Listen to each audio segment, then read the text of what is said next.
yazaram ruhime reyhanlı ağam deme.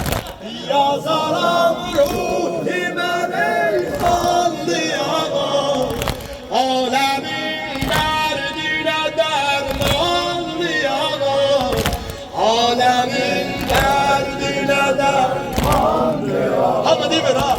Yazaram ruhime reyhanlı ağam deme. Yazaram ruhime reyhanlı ağam, alemin derdine dermanlı ağam, alemin derdine dermanlı ağam. Bu Hüseyin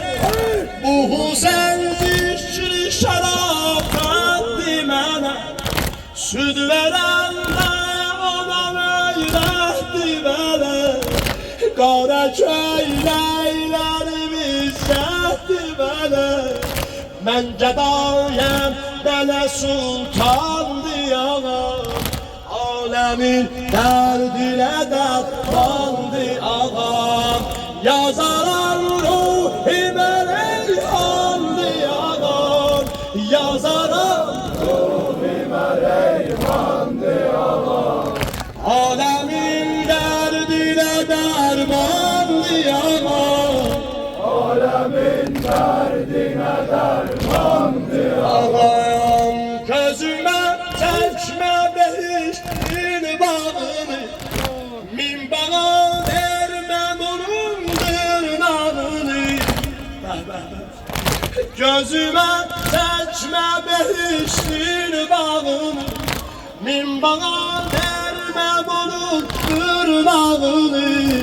Öpərəm Kərbəla torpağını, diyərəm şəhid oldu ağam. Yazaram ruhime reyhanlı ağam, dene. Yazaram ruhime reyhanlı ağam, alemin derdine dermanlı ağam, alemin derdine dermanlı ağam. Ola bir yer dışı dünyamı yora atmayasın, ora bir yer dışı dünyamı yora atmayasın. Orada lay lay diyesen, əsqərə heç yatmayasan. Gözümün yaşına dünya verələr satmayasan. Gözümün yaşına dünya verələr satmayasan. Niye? Çünkü bunları vur. Xanım Zəhradır bunların müşterisi ya. Xanım Zəhradır, vur. Ama mənlə deyəcəksən bunu.